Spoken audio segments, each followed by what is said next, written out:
जीवन नैया डूबेगी। अब सागर में एक दिन तेरी जीवन नैया डूबेगी। हम सागर में एक दिन तेरी जीवन नैया डूबेगी।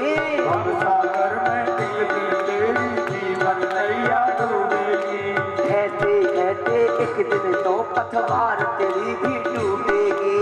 कहते कहते एक दिन पतवार तेरी डूबेगी। जाएगा उस पार तू कैसे, जाएगा उस पार कैसे, जाएगा उस पार तू कैसे, हर तरफ अंधकार। देखे लगा के गोता हो जाए भागों से पार। देखे लगा के गोता हो जाए भागों से पार।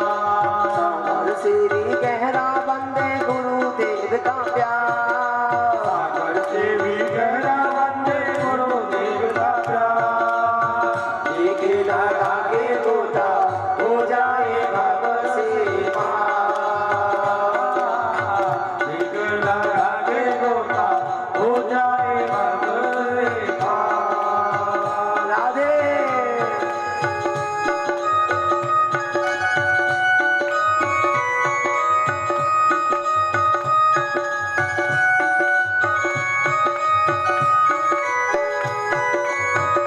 जय जय।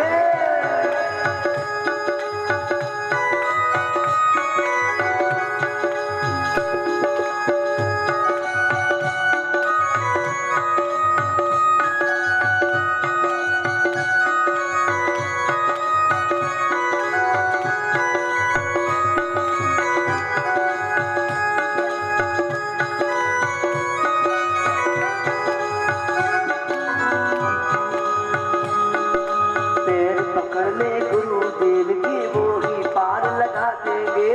पैर पकड़ ले गुरुदेव के कोई पार लगा देंगे। पैर पकड़ ले गुरुदेव के वो ही पार लगा देंगे। पैर पकड़ ले गुरुदेव के कोई पार लगा देंगे।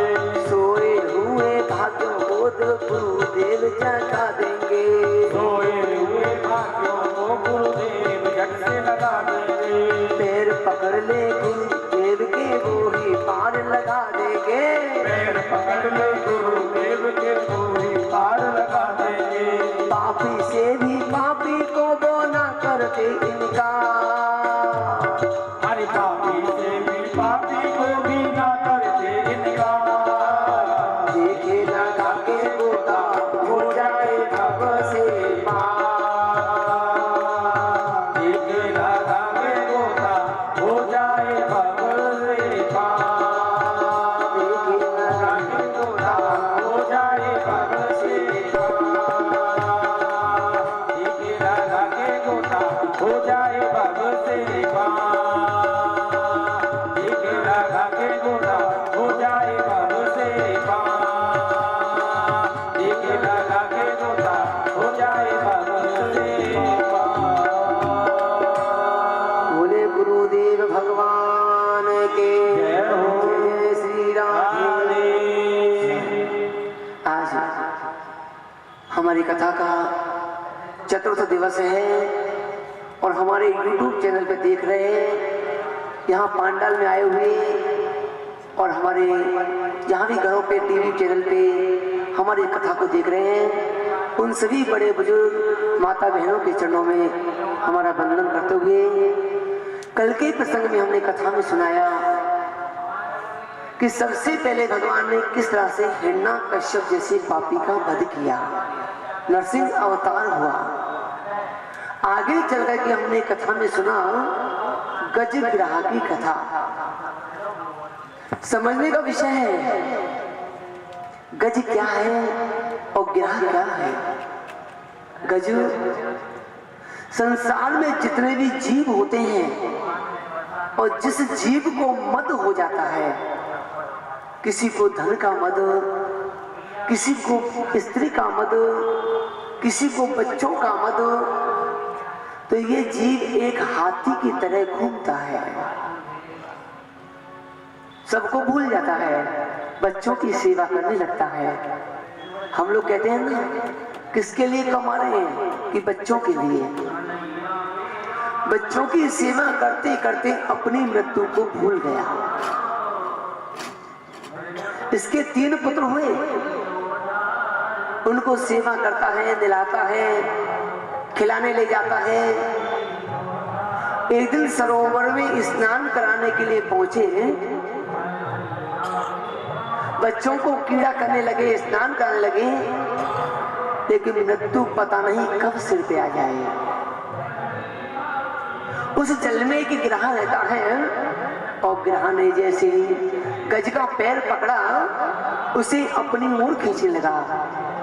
समझने का विषय है, जब इंसान की मृत्यु आती है तो मृत्यु आने से पहले 4 प्रकार की घंटी हमारे शरीर में बजाती है।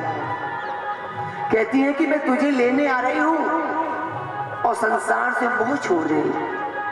पहली घंटी बजी, सबसे पहले हमारे दांत उखड़ना आरंभ हो जाता है। उस समय हमारी मृत्यु पास आ रही है। दूसरी घंटी बजी, आंखों से दिखना बंद हो जाता है। उस समय मृत्यु और निश्चित हो गई।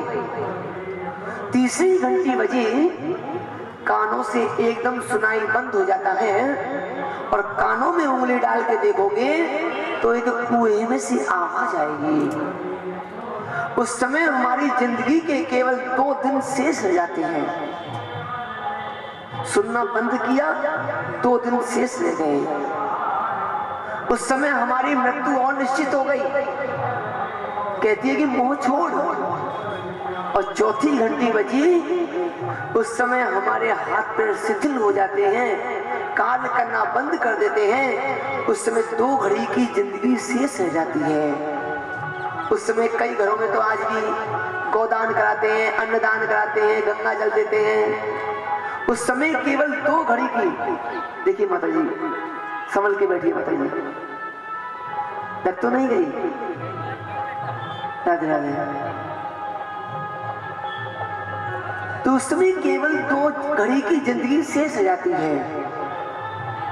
इसी तरह से गज अपने परिवार की सेवा करते करते और 2 घड़ी की जिंदगी शेष रह गई।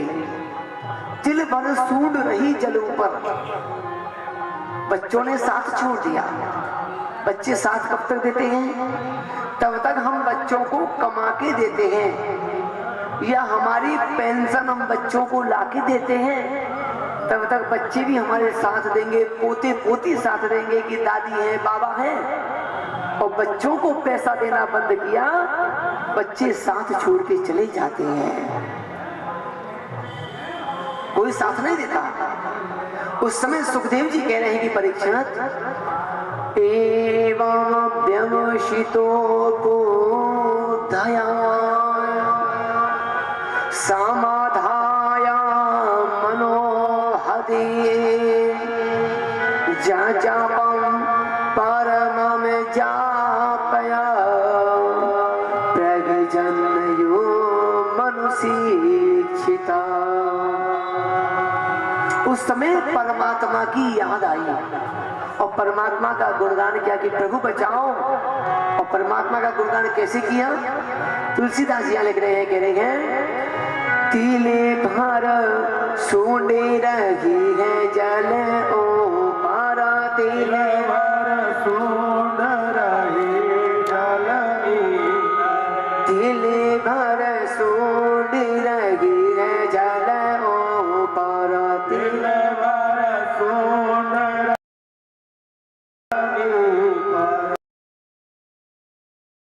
में पुकारा बोलो हरे नाम पुकारा शिव नारायण नारायण नारायण शिव नारायण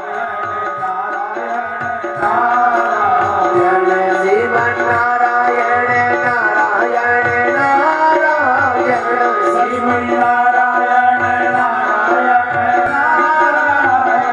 लक्ष्मी नारायण नारायण नारायण लक्ष्मी नारायण नारायण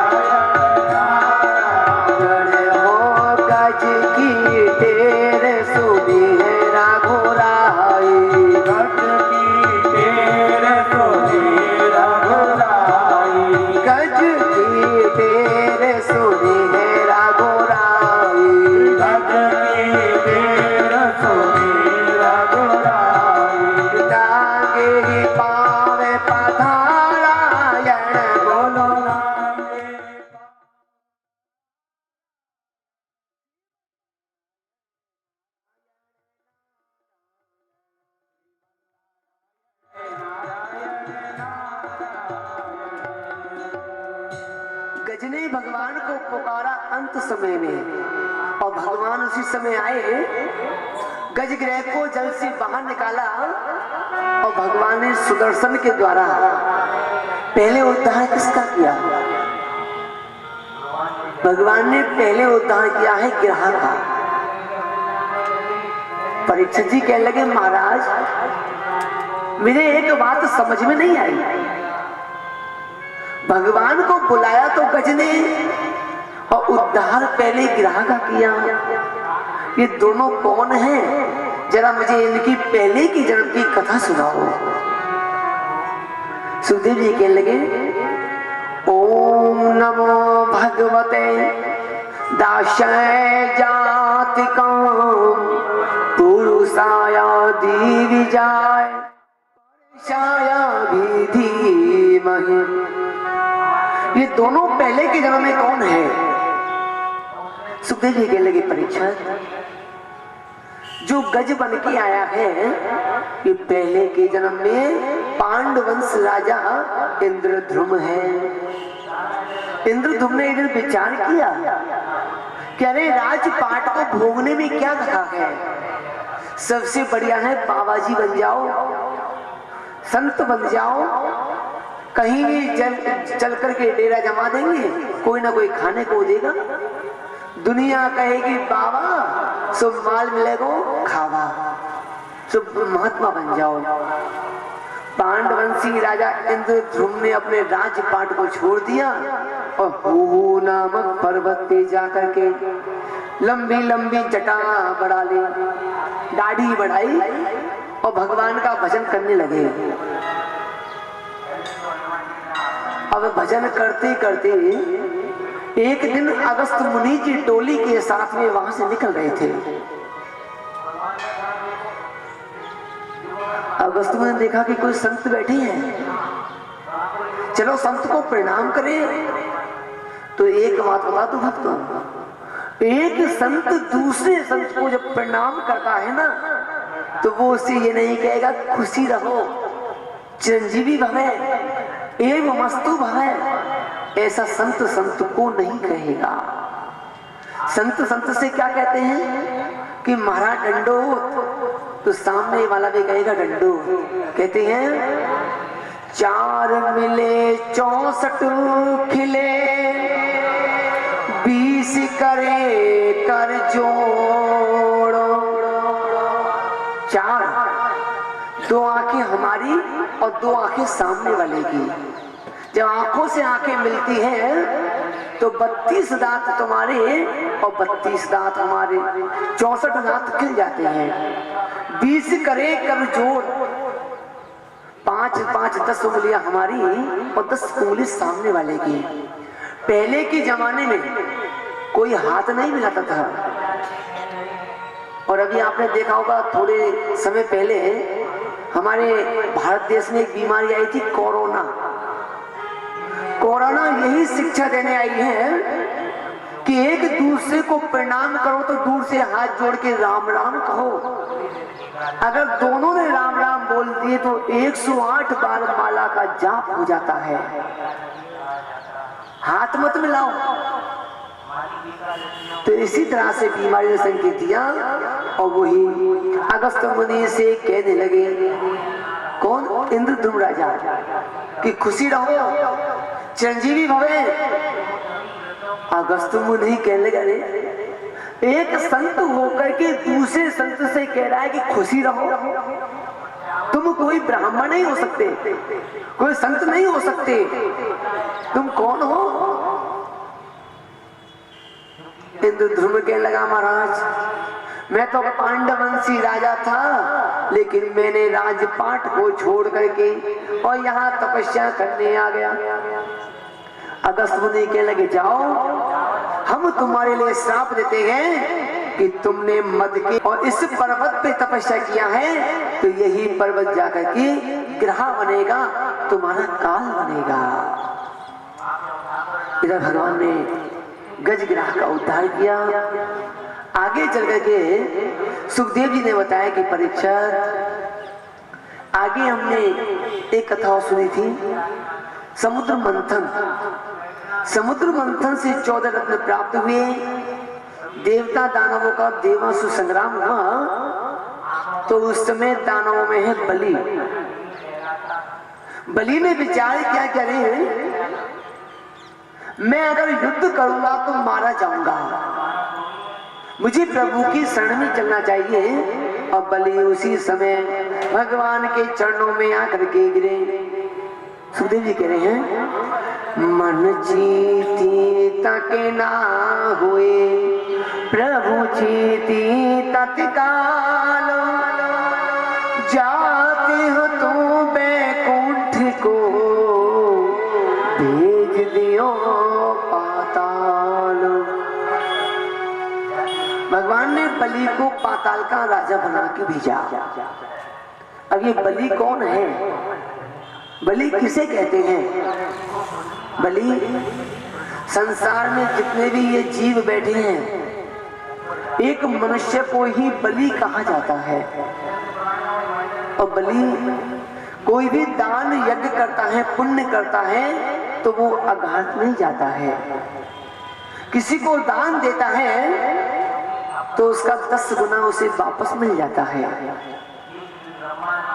बलि ने 99 यज्ञ किए, 100वां यज्ञ करने को आया कि उसी समय इंद्रासन का इंद्रासन हिलने लगा।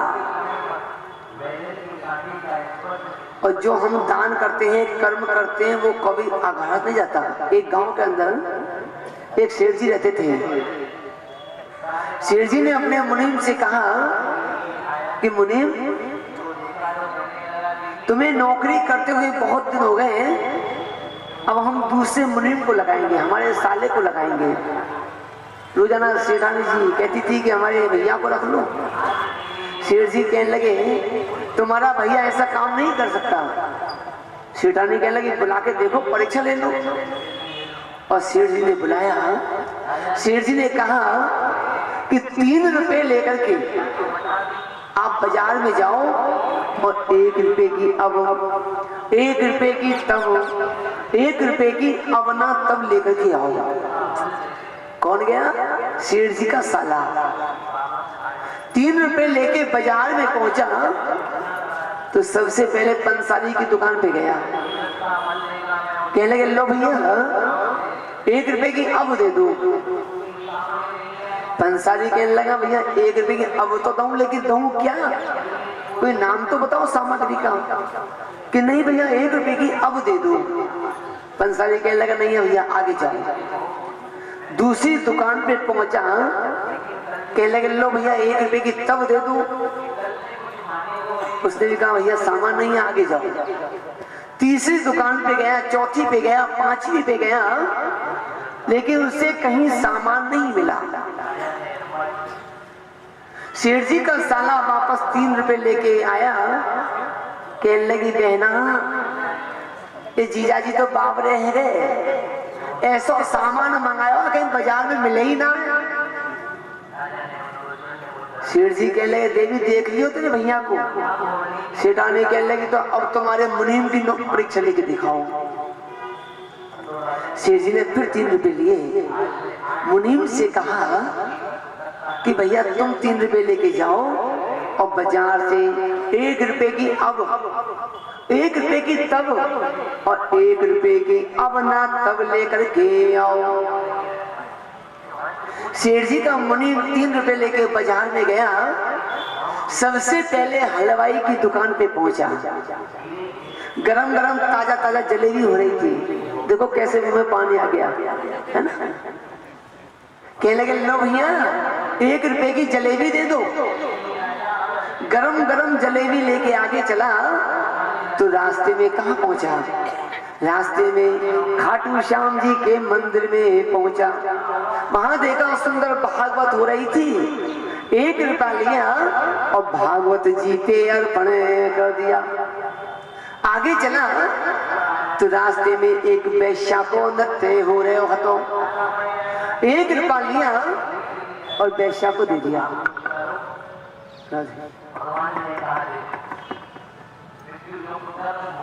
शेर जी का मुनि वापस आया।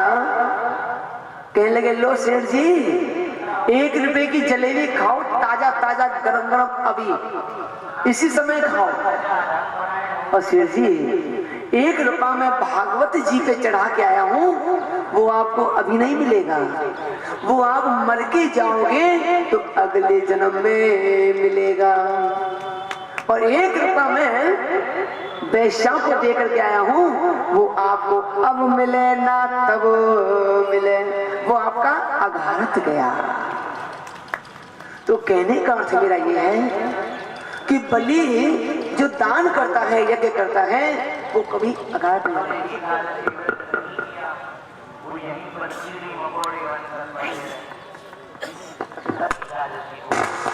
राधे राधे, वो कभी अघात नहीं जाता है।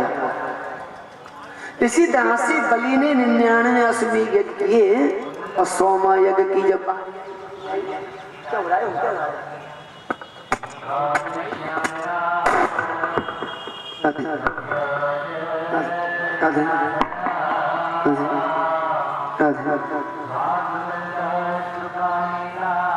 सोमे यज्ञ की जब बारी आई तो सभी देवता लोग और भगवान विष्णु के पास में शरण में पहुंचे, कहने लगे प्रभु त्राही माम रक्षा करो। भगवान कहने लगे देवताओं कहाँ हो? कह रहे प्रभु जिस बलि को हमने देवासुर संग्राम में छोड़ दिया, वो बलि तो अब यज्ञ कर रहे हो। भगवान कहने लगे देवताओं, अरे कोई यज्ञ कर रहे हो तो तुम्हारी नानी काहे को मरी जा रही है, बेचारा कर रहा है तो करने दो। देवता कहने लगे प्रभु अरे उसने दान कर दिया तो वो इंद्र बन जाएगा, पहले उसकी परीक्षा तो लो। और भगवान परीक्षा लेने के लिए बलि के द्वार पे 52 उंगल के बनकर के चले। सुखदेव जी कह रहे हैं ये ने बंधो दान बलि द्वेवंदानम महाचल त्रिवंदानम महाचल रक्षिता भवेत। भगवान बलि के द्वार पे पहुंचे और आवाज लगाने लगे कि बलि भिक्षाम देगी, बलि भिक्षा डालो। बलि भाग करके दरवाजे पे आया, सुंदर ब्राह्मण देव को देख करके बलि कहने लगा अरे ब्राह्मण देव क्या चाहिए भिक्षा में? भगवान कहने लगे बलि मैंने तेरा बहुत नाम सुना है, तुम बहुत दान कर रहे हो। अरे बलि मैं भी थोड़ा सा दान लेने के लिए आया हूँ। बलि कहने लगा प्रभु जो भी चाहिए सो ले जाओ, हाथी ले जाओ, घोड़े ले जाओ, धन दौलत ले जाओ, हीरे जवाहरात ले जाओ। भगवान कहने लगे बलि मुझे इतनी सामग्री नहीं चाहिए, अरे मुझे तो केवल रहने के लिए 3 पग भूमि का दान चाहिए। बलि कहने लगे प्रभु आपके छोटे छोटे पांव हैं, छोटा सा शरीर है, इतनी सी भूमि का क्या करोगे, कुछ और ले जाओ। भगवान कहने लगे नहीं बलि हमें तो केवल 3 पग भूमि चाहिए, दान करो। बलि कहने लगा प्रभु अगर 3 पग भूमि चाहिए तो कहीं से भी नाप लो। भगवान कहने लगे बलि ऐसे दान नहीं होता है, दान देना है तो पहले हाथ में जल लो और जल लेकर के संकल्प करो, तभी तुम्हारा दान माना जाएगा। बलि कहने लगा प्रभु अंदर आओ, और प्रभु को सिंहासन पे बिठा दिया। अब बलि जल लेने के लिए राम झारा लेके आया, तांबे का पात्र। सबसे बड़ा अगर संकल्प लेते हैं तो तांबे के पात्र से संकल्प लिया जाता है, तांबा शुद्ध माना जाता है। आजकल जो हम ये स्टील के बर्तन लगाते हैं ना, ये लोहे का दान होता है, इसका दान भी नहीं देना चाहिए। लोहे का दान कब देते हैं?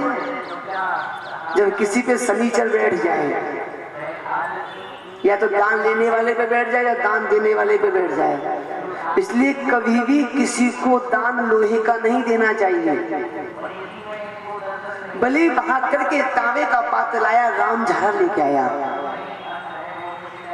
जैसे ही दान लेने के लिए संकल्प लेने लगा, उसी समय बलि के गुरु हैं शुक्राचार्य जी महाराज। शुक्राचार्य जी का पद अर्पण हो गया।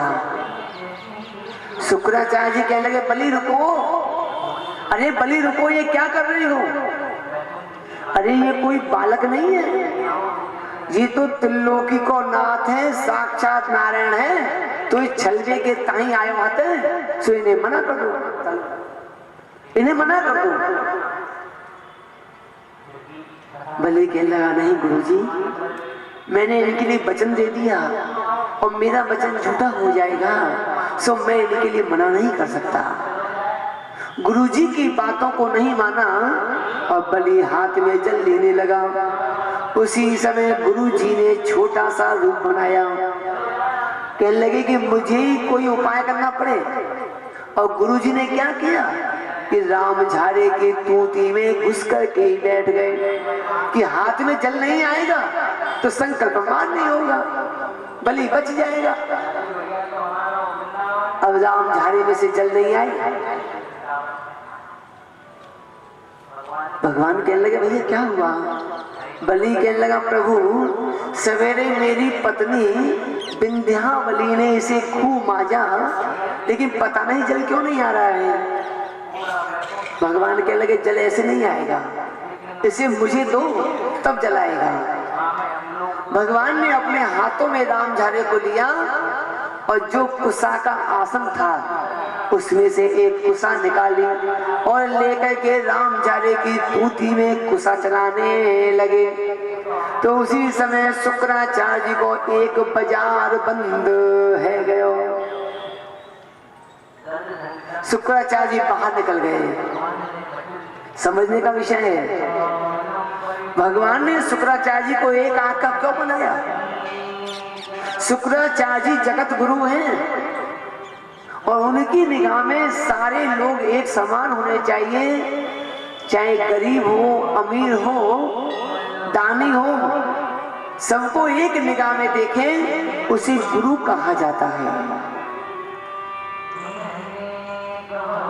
अब तो शुक्राचार्य जी बाहर निकले। शुक्राचार्य जी कहने लगे, बलि अब तेरे मन में आए सो कर।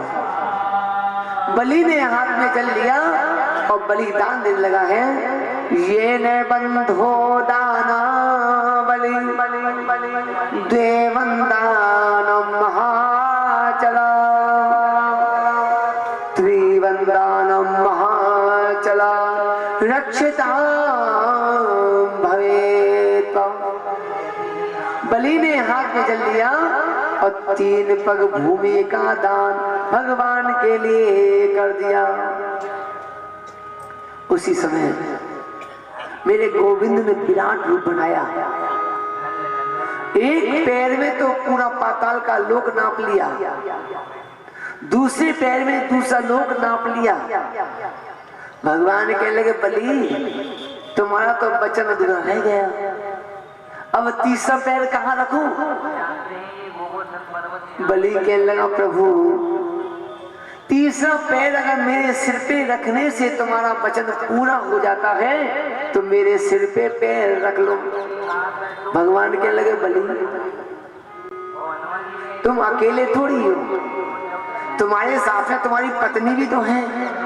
पहले पत्नी को बुला के लाओ और मैं पति पत्नी दोनों के ऊपर पैर रखूंगा, तब जाके मेरा वचन पूरा होगा।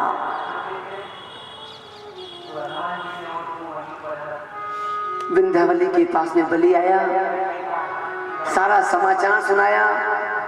विंध्यावली कहने लगे, स्वामी तुम्हारे ऊपर संकट आया है तो उस संकट को मैं भी ग्रहण करूंगी और मैं भी अपने ऊपर प्रभु का पैर रखवाऊंगी।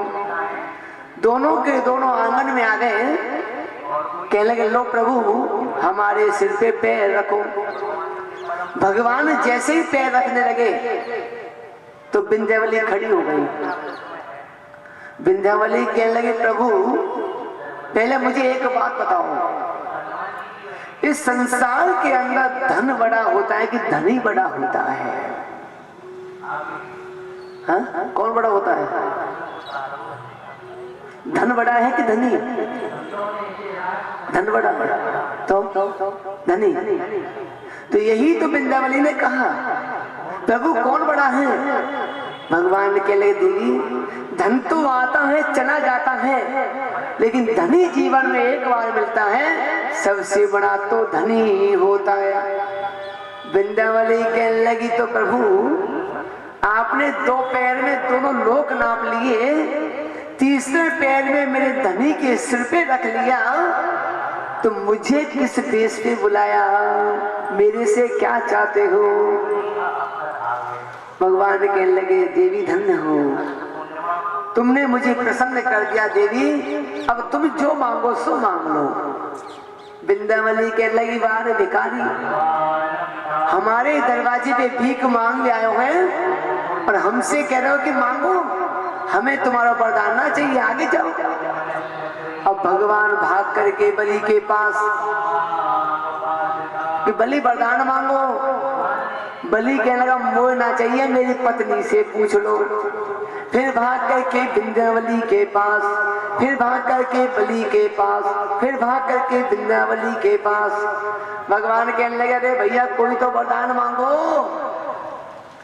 बलि कहने लगा, प्रभु अगर देना चाहते हो तो एक वरदान दे दो कि जहां तक मेरी दृष्टि जाए मुझे आप ही आप दिखाई देते रहो। भगवान ने कह दिया, तथास्तु, ऐसा ही होगा। अब बलि के महल में कितने दरवाजे हैं?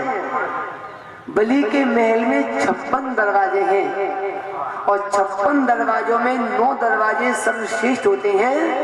जो 9 दरवाजे खुले हैं वो क्या है? नव द्वारा नाम पुरी पुरंजन। जो हमारे शरीर के 9 दरवाजे खुले हैं, ये बलि के ही दरवाजे होते हैं। अब भगवान भागने लगे, कभी इस दरवाजे पे, कभी उस दरवाजे पे, तो बलि निगाह घुमाने लगा। अब भगवान भागते जाएं, भागते जाएं, भागते जाएं। सवेरे से संध्या हो गई, लक्ष्मी जी देखने लगी कि अरे मेरे स्वामी सवेरे के गए, अब तक तो लौट के ना आए, कहाँ चले गए? नारद जी को बुलाया। नारद जी कहने लगे, पिताजी, माताजी, आपने पिताजी को कभी भागते हुए देखा? कैसे भागते हैं? लक्ष्मी कहने लगी, मैं तो कभी नहीं देखा।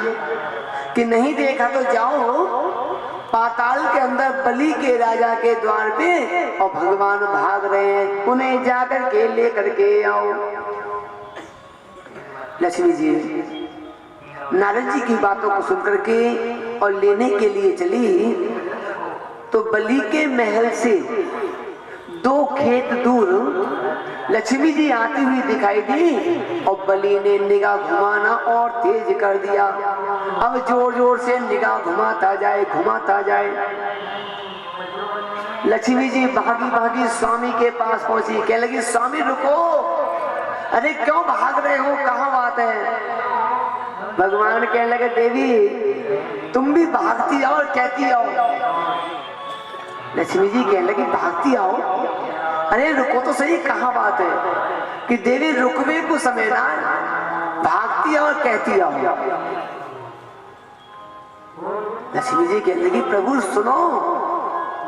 भगवान कहने लगे, देवी मुझे रोकना है ना, तो मैं तो एक मशीन की सुई हूँ, मेरी मशीन तो सामने बलि रखे हैं, बलि को जाकर के रोकोगी तो मैं तो स्वतः ही रुक जाऊंगा।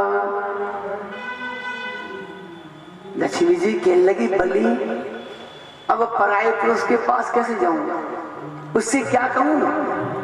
तो लक्ष्मी जी ने विचार किया कि पराये पुरुष के पास जाना है तो सबसे बढ़िया उपाय है कि उसे भैया बना लो। लक्ष्मी जी ने रक्षा सूत्र लिया और सुखदेव जी कह रहे हैं, लक्ष्मी देवी समान रंभा रक्षम सूत्र विशेषवा बलिदान कर्मणि देवं देवी गतो पिवा। लक्ष्मी जी ने उसी समय रक्षा सूत्र लिया और जाकर के बलि से कहने लगी, बलि अरे भैया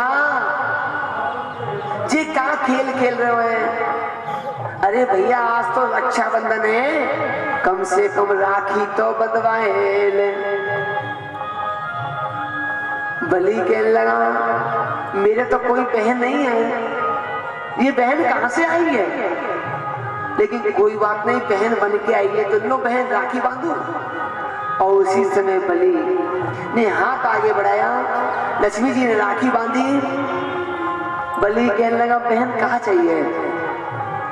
जो तू मांगेगी सो तुझे दे दूंगा।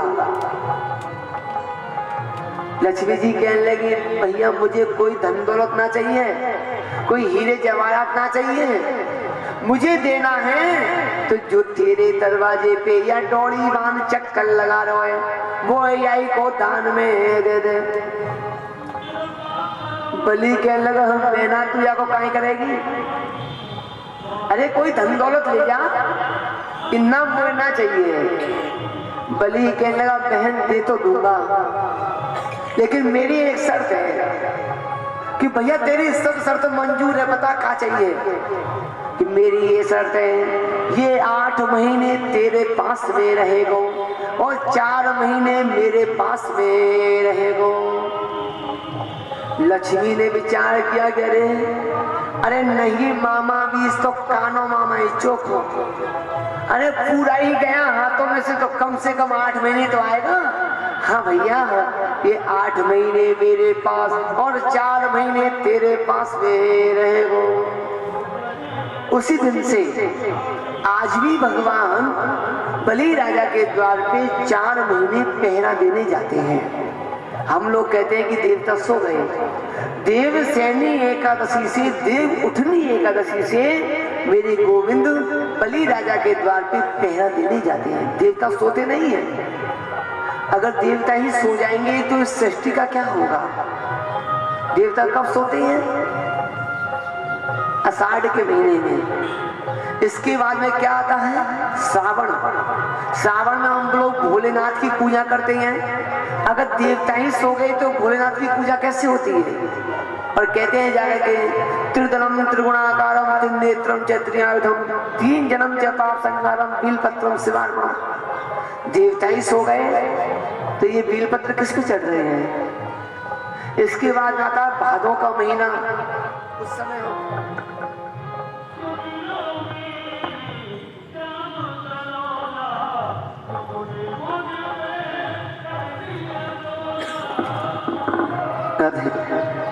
उस समय हम लोग भगवान कन्हैया का जन्म महोत्सव मनाते हैं। कब आता है? कृष्ण पक्ष की अष्टमी अर्धरात्रि गुरुवार, कारागृह में कंस के भयो कृष्ण अवतार। जब देवता ही सो गए तो भगवान कन्हैया का जन्म कैसे होगा?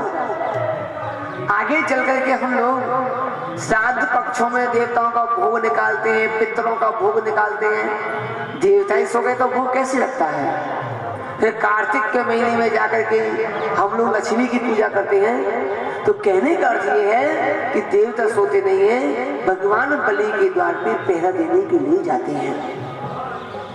इसके पश्चात सुखदेव जी कहने लगे, परीक्षा अब आगे की कथा चलने लगी।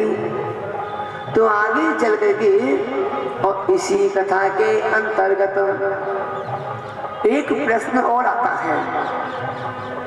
ये प्रश्न क्या आया कि हमारी माता बहनें जब संतान होती है उस समय कुआं पूजन करती है, जलवा पूजन करती है। ये कुआं पूजन क्यों किया जाता है? तो सुखदेव जी कहने लगे, परीक्षित बलि के वंश में आगे चल करके और एक राजा और हुए हैं जिनका नाम है हरिश्चंद्र।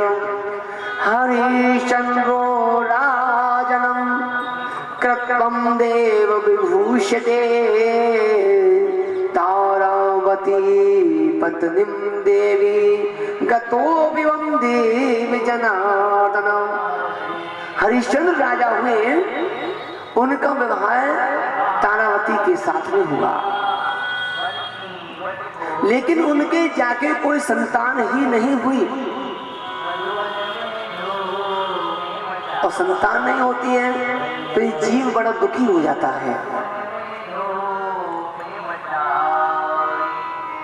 हरिश्चंद्र जी दुखी होने लगे कि संतान नहीं है, हमारा उद्धार कैसे होगा, हमारी मुक्ति कैसे होगी, हमारा पिंडदान कौन करेगा, हमारा श्राद्ध कौन करेगा।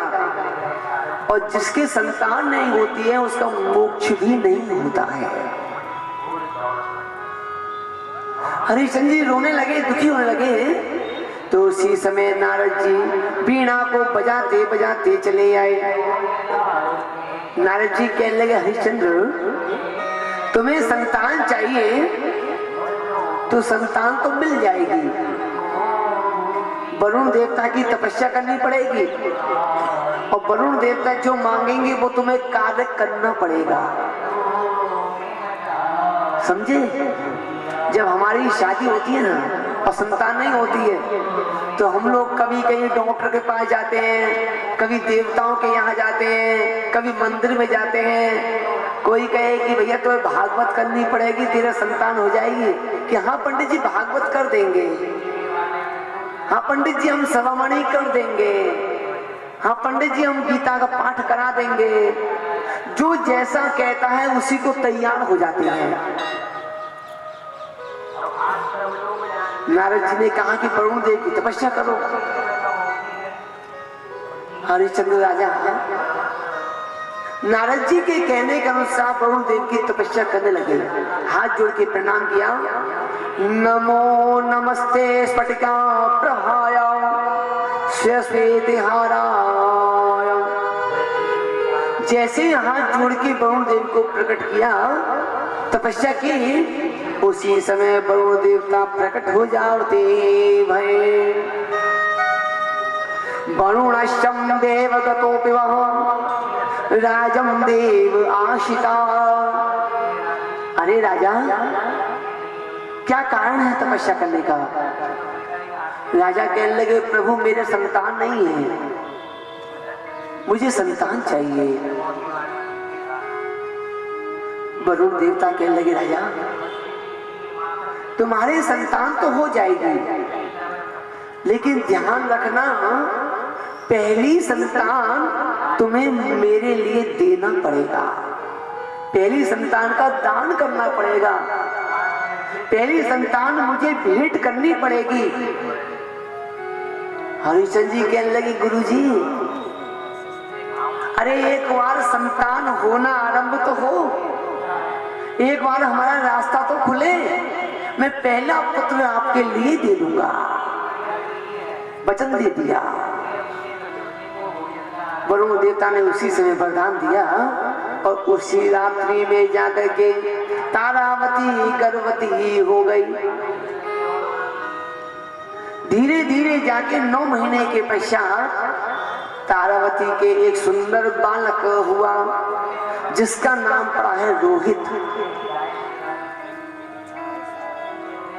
रोहित जी 6 दिन के भी नहीं हो पाए, जिसे हम लोग कहते हैं छठी की रात। सब लोग जगाते ना छठी की रात, कि नहीं जगाते? छठी की रात के दिन वरुण देवता चले आए। वरुण देवता कहने लगे, लाओ हरिश्चंद्र इस बालक को मुझे दे दो। हरिश्चंद्र जी कहने लगे, गुरुजी अभी तो बालक छोटा है, अभी तो बालक सुगल अवस्था में है, थोड़ा और बड़ा हो जाए तब ले जाना। हरिश्चंद्र जी ने वरुण देवता को भेज दिया। धीरे धीरे रोहित 10 दिन के हो गए, 1 महीने का हो गया। वरुण देवता फिर लेने आए। हरिश्चंद्र जी कहने लगे, गुरुजी अभी तो बालक छोटा सा है, इसके दाढ़ दांत भी नहीं निकले, थोड़ा और बड़ा हो जाए तब ले जाना। वरुण देवता फिर चले गए। धीरे धीरे रोहित जी 6 महीने के हो गए, 1 वर्ष के हो गए। वरुण देवता लेने आए तो हरिचंद जी ने फिर मना कर दिया और धीरे धीरे रोहित जी कितने दिन के हुए? 5 वर्ष के। पंचम वर्षनाम आयुक्त रोहित दर्पणा वनम गवना आशिता देवम देव युगे युग। 5 वर्ष के रोहित जी हुए और हरिश्चंद्र जी ने वरुण देवता को तो नहीं दिया और अपने बालक को जंगल में तपस्या करने के लिए भेज दिया। वरुण देवता कहने लगे क्या? जिस बालक पे अधिकार मेरा है मुझे ना देते हुए उन्होंने जंगल में भेज दिया। अरे हरिश्चंद्र, तुमने मेरी बात को काट दिया तो जाओ, मैं तुम्हारे लिए श्राप देता हूं कि तुम्हारे उदर में पीड़ा उत्पन्न हो जाए। समझने का विषय है। हम लोग पहले तो कह देते हैं और जब काम को नहीं करते हैं ना तो हमारे ऊपर संकट आता है। फिर हम कहीं देवताओं से पास जाते हैं पूछने, कहीं मंदिरों में जाते हैं तो कोई ना कोई तो हमसे कहता ही है, कह रहे भैया तुमने वो सभा में नहीं बोल रखी है, वह काम नहीं करे अब तक, वो गीता के पाठ बोले हैं वो नहीं किया, तुमने भागवत बोल रखी है उसको नहीं कराया, इसलिए तुम दुखी हो रहे हो। हरिश्चंद्र जी को दुख हुआ और हरिश्चंद्र जी फिर नारद जी को बुलाने लगे। दुख में सुमिरन सवे करें, सुख में करे न कोई, जो सुख में सुमिरन करे दुखी काहे को होय।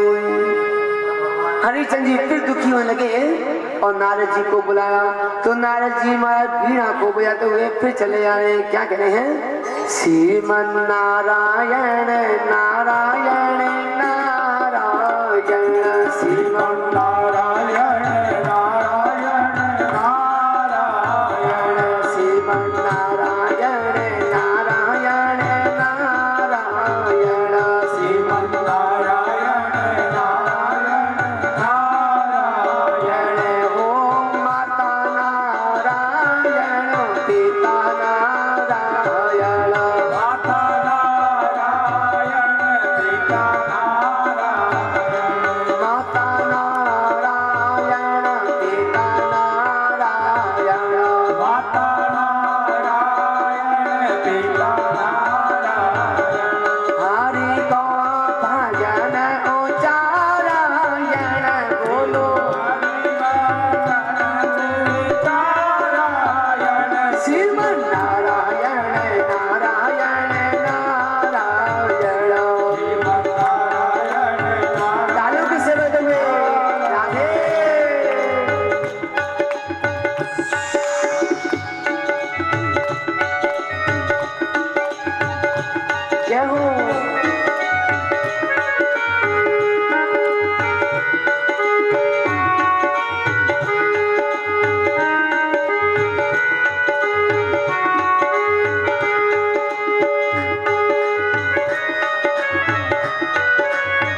जैसे ही आए कहने लगे हरिश्चंद्र, तुमने बालक के लिए वरुण देवता से कहा था कि पहला बालक तुमको दे दूंगा, और तुमने अभी तक दान नहीं किया, इसलिए तुम दुखी हो रहे हो।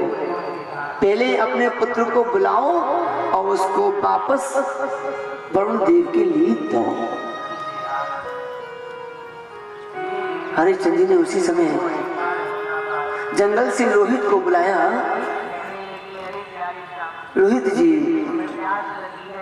आकर के तीनों माता पिता वरुण देवता की पूजा करने लगे, तो वरुण देवता प्रसन्न हो गए। वरुण देवता कहने लगे हरिश्चंद्र, अब तुमने मेरी पूजा की है तो मैं तुम्हारे ऊपर प्रसन्न हो गया, और जाओ आज के पश्चात मैं संसार के सभी माता बहनों के लिए वचन देता हूँ कि जो भी माता बहन पहले पुत्र के पश्चात और मेरा पूजन, मेरा वरुण का पूजन आकर के करेंगी, उसके बालक की 5 वर्ष तक रक्षा में किया करूंगा। रोहित जी आ गए।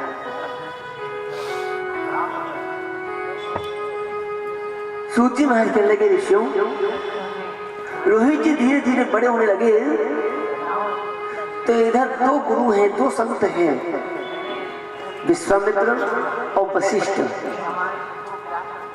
दोनों संत एक दिन आपस में बैठे हुए थे। संत से कहने लगा कि भैया मेरा भक्त ऐसा है कि जो तुम उससे मांगो वो कभी मना नहीं करता है। वशिष्ठ ऋषि कहने लगे भैया इतनी बढ़ाई अपने भक्त की ना करो, पहले अपने भक्त की परीक्षा लेके दिखाओ। विश्वामित्र जी कहने लगे ठीक है, मैं अपने शिष्य की परीक्षा लेकर के आज ही दिखाता हूँ। देखिए पहले के जमाने में कोई गुरु बनता या कोई चेला बनता तो गुरु जो मांग लेता चेला मना नहीं करता। पहले के जमाने में ऐसा प्रेम होता था। आज के जमाने में क्या है कि गुरु तो सोचे कि चेला का माल मुझे मिल जाए और चेला सोचे कि गुरु जी का माल मुझे मिल जाए। आज के जमाने में गुरु चेला लालची दोनों खेले दाव, दोनों जावे नरक में बैठ पत्थर की नाव।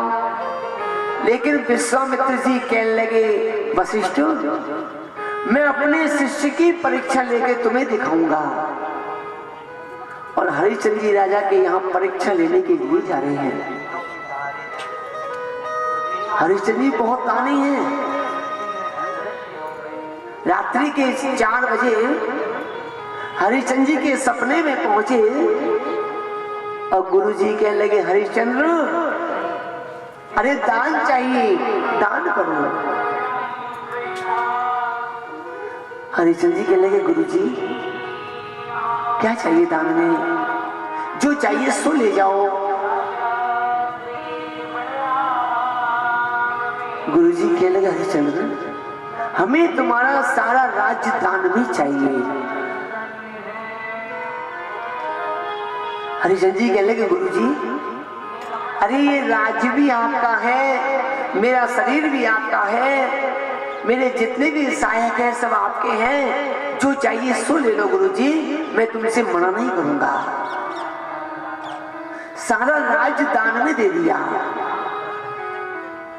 सवेरे का समय हुआ, हरिश्चंद्र जी सभा में पहुंचे तो गुरु विश्वामित्र जी फिर से सभा में आने लगे। कहने लगे हरिश्चंद्र, अरे दान करो, हमें दान चाहिए। हरिश्चंद्र जी खड़े हो गए। कहने लगे गुरु जी क्या चाहिए? कि राजा अब हमारे लिए केवल 16,000 सोने की मोहरें दान चाहिए।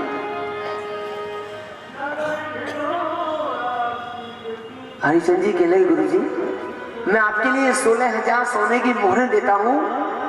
मंत्री से कहा कि जाओ मंत्री, गुरु जी को दान कर दो। मंत्री उठ करके चलने लगा।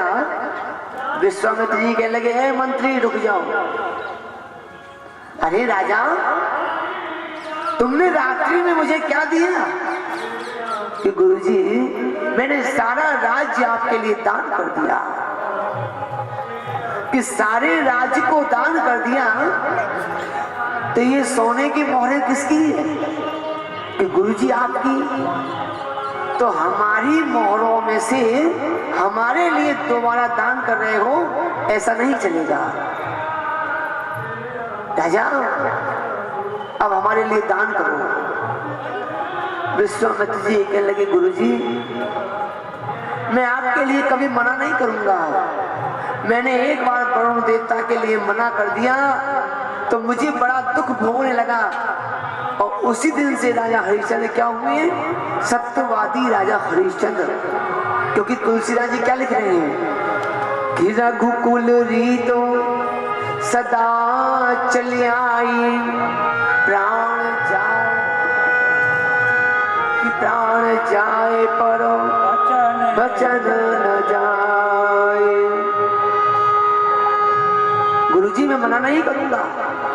और गुरुजी, मैंने तुम्हें वचन दिया है, इसलिए चाहे मैं अपनी पत्नी को बेच दूंगा, अपने बालक को बेच दूंगा और स्वयं बिक जाऊंगा, लेकिन गुरुजी तुम्हारे लिए 16,000 सोने की मोहरें लाके दे दूंगा। हरिचंद जी उसी समय तारावती और रोहित को लेकर के काशी नगरी के अंदर आवाज लगा रहे हैं कि अरे कोई आकर के दासी को ले जाओ, किसी को पुत्र चाहिए, किसी को नौकर चाहिए, किसी को दासी चाहिए। लेकिन प्यारे भक्तों, जब किसी के ऊपर दुख का संकट आता है तो सब लोग साथ छोड़ के चले जाते हैं। जब किसी के घाटा लग जाता है तो कोई साथ नहीं देते। सुखदेव जी क्या कह रहे हैं कि टोटा किसी की मत तू, ये सबसे बुरा है टोटा, लुच्चा कुंडा नाम धरा दे, बेईमान बना दे टोटा। हरिचंद्र जी कहने लगे, कोई ले जाओ, अरे दासी को ले जाओ, जो देना हो सो दे जाओ।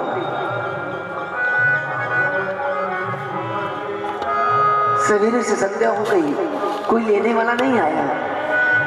एक पंडित जी निकलने लगे। पंडित जी कहने लगे, भैया इस दासी का क्या मांगते हो?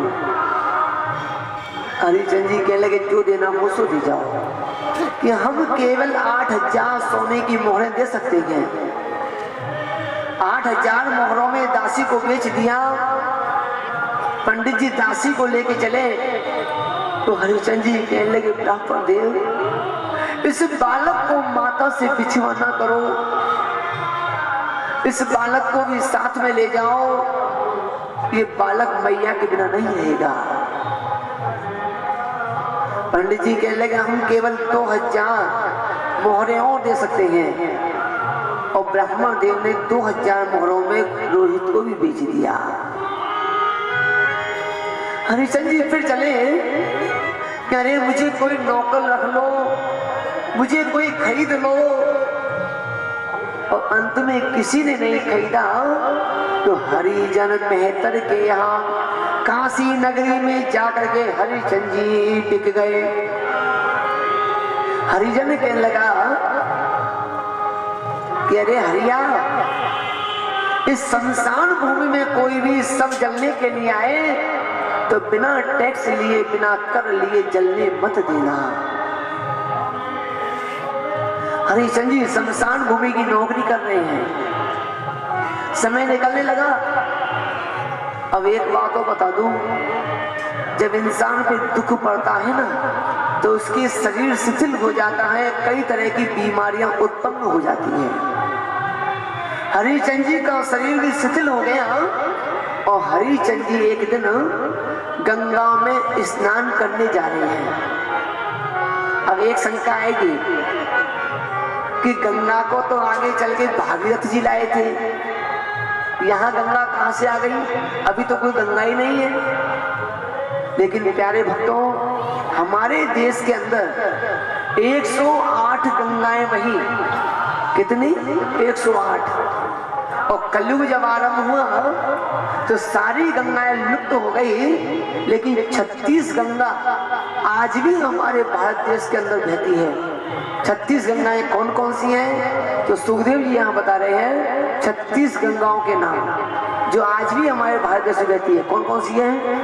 गंगा, सिंधु, सरस्वती, गोदावरी, नर्मदा, कावेरी, सरयू, महेंद्र, तनिया, चरणवती, वेदिका, क्षिप्रा, वेदवती, महा, सुंदती, ख्वाता, गया, गंडके, पूर्णे, जले, समुद्रे, सहिता, कुर्वंतो, मंगलम, बाणगंगा, धैन गंगा, लुप्त गंगा, सरयू गंगा। उस समय काशी नगरी के अंदर देव सरयू नामक गंगा बहती थी। हरिश्चंद्र जी गंगा में स्नान करने पहुंचे। गंगा में स्नान किया, पानी के कलश को उठाने लगे तो पानी का कलशा उठने में नहीं आया। हरिश्चंद्र जी देखने लगे तो उसी घाट पे तारावती भी स्नान करने के लिए आ गई। हरिश्चंद्र जी कहने लगे, देवी अरे मेरे इस कलशे में हाथ लगा दो, इसे उठा के मेरे सिर पे रख दो। तारावती कहने लगी, स्वामी मैं इस समय आपकी पत्नी नहीं हूं, मैं इस समय एक ब्राह्मणी हूं और आप एक हरिजन मेहतर हो। मैंने आपके कलशे में हाथ लगा दिया तो मेरा धर्म नष्ट हो जाएगा, मैं इसे छू नहीं सकती। हरिश्चंद्र जी कहने लगे, देवी धन्य हो। उसी समय हरिश्चंद्र जी गंगा के अंदर चले, जैसे तैसे कलशे को उठाया और अपने शमशान भूमि में आ गए। अब यहाँ परीक्षा समाप्त नहीं हुई है, भक्त की परीक्षा फिर हो रही है। पंडित जी कहने लगे, बेटा रोहित हमारी पूजा का समय हो गया, जाओ जंगल से पुष्प तोड़ के लाओ। और रोहित को जंगल में पुष्प तोड़ने भेजा। तब तक विश्वामित्र जी एक सर्प को भेष बना के और जंगल की झाड़ी में छुप करके बैठ गए। कहते हैं कि काल किसके सर पे कब आ जाए किसी को पता नहीं। हम यहाँ बैठे हैं, थोड़ी देर में बैठे रहे कि नहीं रहे, घर भी पहुंचे कि नहीं पहुंचे, किसी को पता नहीं। रोहित जी जैसे ही पुष्प तोड़ने लगे, सर्प ने फुसकार मारी और रोहित जी को डस लिया। रोहित जी कहने लगे, मैया बचाओ मैया बचाओ, और छटपटाते हुए उसी जंगल में रोहित का प्राण अंतिम हो गया। रोहित जी मृत्यु को प्राप्त हुए। पास में कुछ बच्चे खेल रहे थे, भागे भागे पहुंचे, कहने लगे, अरे दासी तू यहाँ घर का कार्य कर रही है, वहां तेरे बालक को सर्प ने डस लिया, उसकी मृत्यु हो गई। ब्राह्मणी ने सुना कि क्या मेरा पुत्र मारा गया, और ब्राह्मणी रोने लगी कि अरे बेटा मेरे बुढ़ापे के सहारे मेरी लाठी टूट गई, अब मेरा सहारा कहां से आएगा। चलने लगी, तब तक ब्राह्मणी कहने लगी, है दासी कहां जा रही हो? दासी कहने लगी, ब्राह्मणी मेरे पुत्र को सर्प ने डस लिया, मैं उसके पास जा रही हूं। ब्राह्मणी कहने लगी, तू बालक के पास जा रही है तो इसे घर का काम करने के लिए क्या तेरे पिताजी आएंगे, तेरा बाप आएगा? पहले घर का काम कर।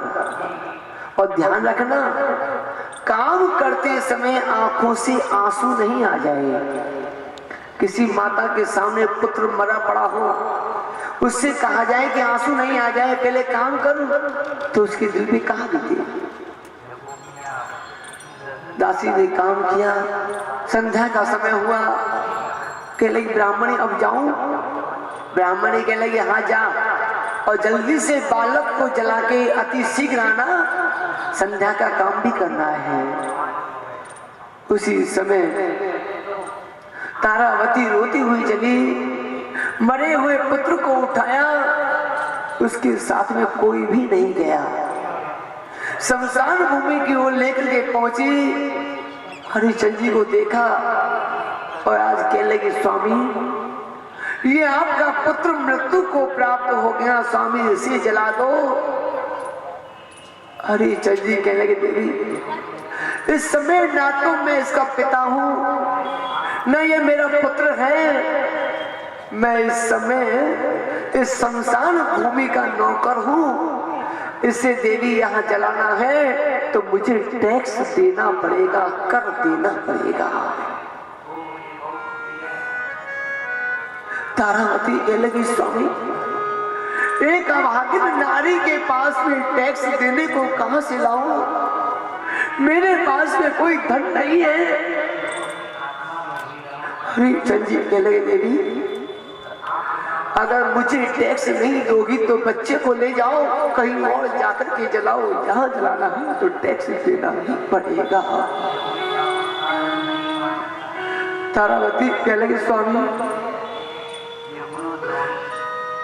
मैं अभागिन नारी, मेरे पास में कुछ भी नहीं है, मेरे बदन पे ये साड़ी पड़ी है, अगर स्वामी आधी साड़ी से आपका टैक्स चुक जाता है तो मैं अपने बदन को आधी साड़ी से ढक लूंगी। स्वामी आप अपने पुत्र को जलाइए।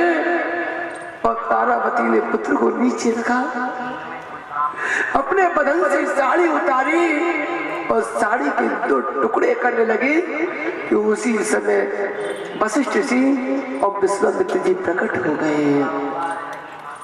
विश्वामित्र जी कहने लगे बस राजा, अरे राजा बस, आगे परीक्षा मत दो।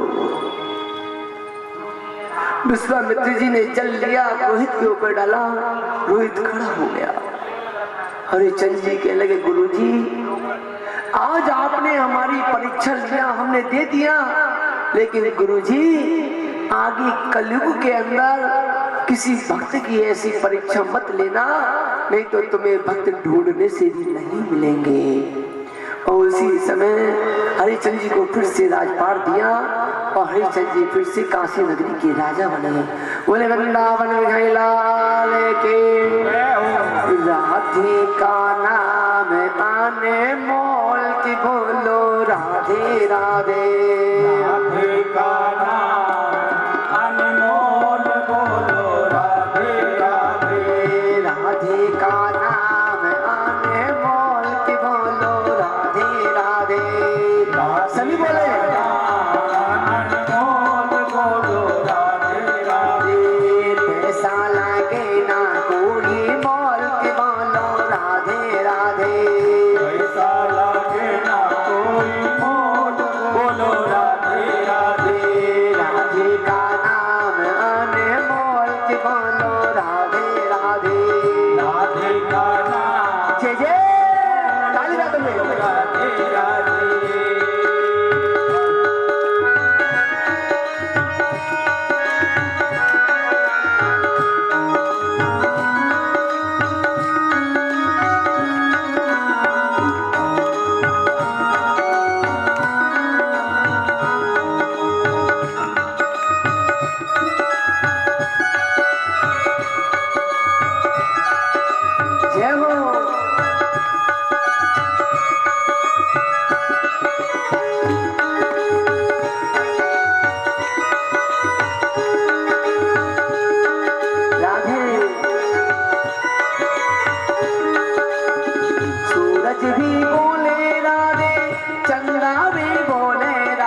सुखदेव जी कह रहे हैं कि परीक्षित, हरिश्चंद्र जी के लिए दोबारा राज्य मिल गया। अब हरिश्चंद्र जी के पुत्र हैं रोहित, रोहित के पुत्र हैं चंप जिसने चंपापुरी बसाई, उनके पुत्र हैं सुदेव, सुदेव के पुत्र हैं ब्रक और ब्रक के पुत्र हैं बाहु। बाहु की जाके दो पत्नियां थी, सुमति और केशनी। अब ये वंश तो आगे बढ़ रहा है, लेकिन हर वंश के अंदर पहले का जन्म छिपा हुआ है। हमने भी पहले कोई अच्छे कर्म किए होंगे, इसलिए 84 लाख योनियों में मानव का देह मिला। पहले के जन्म में कोई पाप किए थे, इसलिए दुख मिला। इसी तरह से बाहु को पहले के जन्म में एक हाथी था, जंगल में भ्रमण करने लगा और भ्रमण करते करते वर्षा के दिनों में एक जगह कई गिजाइयां झुंड बना करके बैठी हुई। गिजाइयां जानते हो? देखिए, वो गिजाइयों का झुंड बैठा हुआ, हाथी घूमता हुआ आया और अपना पैर उठा करके उन गिजाइयों के ऊपर पैर रख दिया। सारी की सारी गिजाइयां मारी गई। सुखदेव जी कह रहे हैं कि परीक्षा, वही गिजाइयां अगले जन्म में जाकर के बाहु की सह पटरानियां बन गई और वही हाथी दूसरे जन्म में जाकर के बाहु का राजा बन गया। इधर बाहु की पत्नी है केशनी, वो गर्भवती थी, तो सभी पटरानियों ने विचार किया, कह रहे इसके गर्भ को समाप्त कर देना चाहिए, इसने पहले के जन्म में हमें मारा तो हम भी इसकी संतान को नहीं होने देंगे। और केशनी के लिए सभी पटरानियों ने एक पात्र में जहर घोला और जहर को उस केशनी को दे दिया। जैसे ही जहर गर्भ में गया तो जय कहते हैं साथ और गर कहते हैं जहर। जहर के साथ में ही बालक उत्पन्न हुआ जिसका नाम पड़ा है सगर।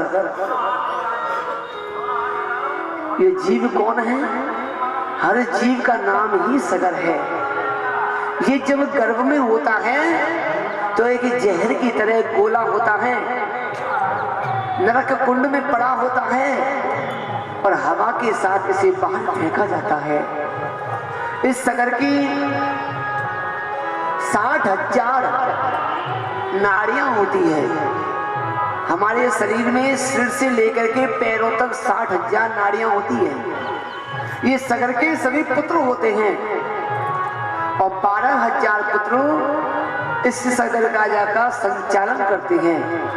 अर्थात हमारे कंठ से लेकर के नाभि तक जो नाड़ियां होती हैं ये यज्ञ का संचालन करती है। जो हम ग्रहण करते हैं, भोजन खाते हैं, ये नाड़ियां उन्हें पहले उदर में ले जाती है, इसके बाद 60,000 पुत्रों को बांटती है। पूरी कथा हमारे शरीर पे है। सगर के 12,000 पुत्र राजसूय यज्ञ करने जा रहे हैं। अब राजसूय यज्ञ क्या है? राजसूय यज्ञ करने के लिए ना तो साकल चाहिए, ना घी चाहिए, ना कोई समीधा चाहिए, ना कोई औषधि चाहिए। इस यज्ञ को करना है तो केवल एक काम करना पड़ेगा। कौन सा? कि राम राम सब कोई कहे, दशरथ कहे ना कोई। जो मुख से दशरथ कहे, कोटि कोटि यज्ञ होए। दशरथ कहने का अर्थ है 10 इंद्रियों को कस करके, 5 ज्ञानेंद्रियां, 5 कर्मेंद्रियां। इन इंद्रियों को कस करके मन को बस में करके और कोई भी कार्य करोगे तो वो सफल हो जाएगा। और मन में गिलानी है तो हम कितना ही बड़ा कार्य करें वो सफल नहीं होगा। इधर सुखदेव जी कह रहे हैं कि परीक्षा, राजा ने राजसूय यज्ञ किया और अपने 12,000 पुत्रों से कहा कि जाओ, हमारा मन रूपी घोड़ा कहीं चला गया, मन बस में नहीं है, इस घोड़े को लेके आओ। तो 12,000 पुत्र घोड़े को ढूंढने चले और घोड़ा भागता भागता और कपिल मुनि के आश्रम की ओर पहुंचा। तब तक इंद्र ने देखा और इंद्र ने घोड़े को पकड़ करके कपिल मुनि के आश्रम में बांध दिया। 12,000 पुत्र पहुंचे। उन्होंने कहा कि अरे बड़ो सगलो भगत बन रहे हो है, हमारे घोड़े को चुरा लिया, चोरी करता है और तपस्या कर रहा है। किया इंद्र ने। और गालियां किसको पड़ी? कपिल मुनि को। कपिल मुनि ने पहले तो सुना और फिर अपने आंखों को उठा के देखा तो क्रोध अग्नि ऐसी चली कि सगर राजा के 60,000 पुत्र, 12,000 तो बच गए, लेकिन 60,000 पुत्र जल करके राख हो गए। अब इन पुत्रों के उद्धार के लिए गंगा चाहिए। गंगा कहां से आए? तो गंगा को लेने के लिए सगर के सबसे छोटे पुत्र हैं अंशुमान। गंगा को लेने गए लेकिन गंगा नहीं आई। उनसे बड़े पुत्र हैं दिलीप। गंगा को लेने गए लेकिन गंगा नहीं आई। उनसे बड़े पुत्र हैं असमंजस। गंगा को लेने गए लेकिन गंगा नहीं आई। क्यों नहीं आई? क्योंकि जो भी गंगा को लेने गया है वो केवल अपने स्वार्थ के लिए गया है, अपने भैयाओं का उद्धार के लिए गया है। और केवल अपने स्वार्थ के लिए कोई कार्य करोगे तो वो कार्य सफल नहीं होगा। अंत में सबसे छोटे जो पुत्र हैं उनका नाम है भागीरथ। भागीरथ जी गंगा को लेने गए तो उनका एक मन है कि मेरे सारे संसार के लिए, संसार में कोई जीव उत्पन्न हो और उसकी मृत्यु हो जाए तो सबका उद्धार हो। मेरे लिए नहीं चाहिए, सारे संसार के लिए गंगा चाहिए। तो भागीरथ जी चले गए और क्या बोले हैं? सर्वे भवन्तु सुखिनः सर्वे सन्तु निरामया सर्वे भद्राणि पश्यन्तु मा कश्चित् दुःखात् भवेत्। सारे संसार के कल्याण के लिए मैया मैं तुम्हें लेने आया हूँ और तुम मैया पृथ्वी पे चलिए। उसी समय गंगा मैया कहने लगी, भागीरथ मैं चलूं तो सही, लेकिन मेरा वेग इतना है कि मैं आकाश से गिरूंगी तो सीधी पाताल में धंस जाऊंगी, मुझे रोकेगा कौन? भागीरथ जी कहने लगे, मैया पृथ्वी पे भोले बाबा ने हलाहल विष पिया है और मैं भोले बाबा की तपस्या करूंगा और तुम भोले बाबा के सिर पे विराजमान हो जाना। उसी समय भागीरथ जी भोले बाबा की तपस्या करने लगे हैं और भोलेनाथ की किस स्तुति कर रहे हैं। भोलेनाथ के लिए क्या बोले हैं? आत्मा तुम गिरिजामति सहचरा प्राणम शरीराग्रह पूजा तेज योग भोग रचना निद्रा समाधि स्थिति संचारा प्रदियो प्रदीक्षण विधि सूत्राण सर्वं गिरो यद्वत् कर्म करोमि तदखिला शंभो तवाराधना।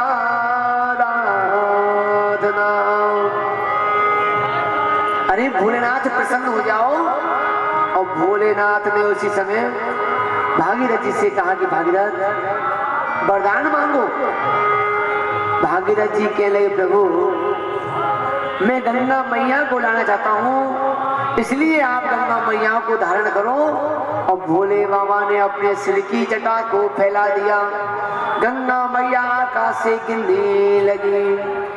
गंगा सिंधु सरस्वती च यमुना गोदावरी नर्मदा कावेरी सरयू महेन्द्रतनया चरणमती वेदिका क्षिप्रां वेदवती महासुनदी क्वाता गया गंडके पूर्णां पूर्णजले समुद्र सहिता कुर्वन्तु नो मंगलम्।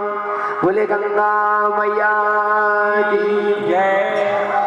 गंगा मैया आकाश से गिरी और भोले बाबा की जटाओं में अटकी। भोले बाबा ने गंगा को रोक दिया।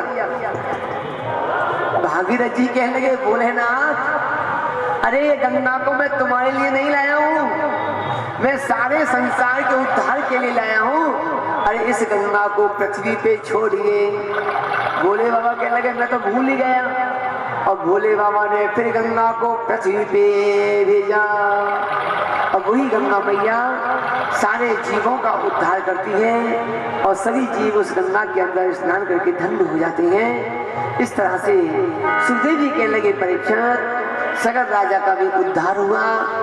अब आगे चल करके सुखदेव जी महाराज कहने लगे परीक्षित, आगे की कथा के अंदर और खटवांग नाम के राजा हुए। खटवांग के पुत्र हुए दीर्घवायु। दीर्घवायु के परम यशस्वी पुत्र राजा रघु हुए।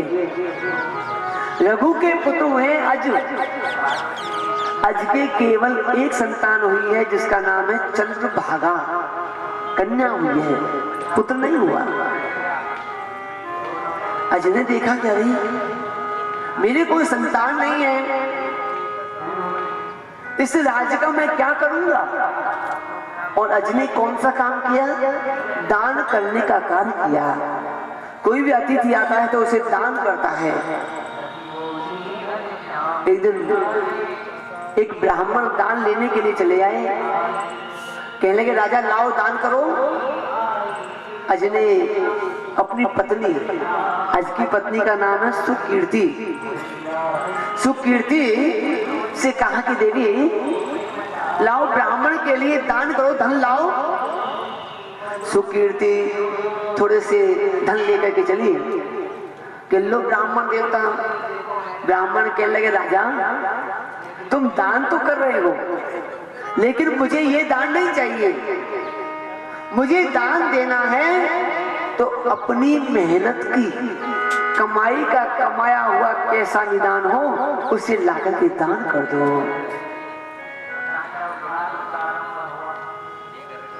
राजा अज कहने लगे ब्राह्मण देवता अभी तो मेरे पास में मेहनत की कमाई का कुछ भी नहीं, ये तो बाप दादाओं की जागीरी है जिसको मैं भोग रहा हूँ। लेकिन ब्राह्मण देवता मैं तुम्हारे लिए वचन देता हूँ कि तुम कल प्रातः काल दोबारा लौट के आना, मैं तुम्हारे लिए अपनी मेहनत की कमाई का दान करूंगा। ब्राह्मण देवता चले गए।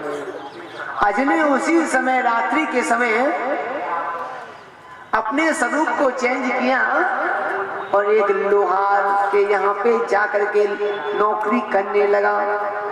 सारी रात्रि नौकरी किया तो सवेरे लोहार ने 1 टका राजा के लिए उसकी मेहनत का और दे दिया।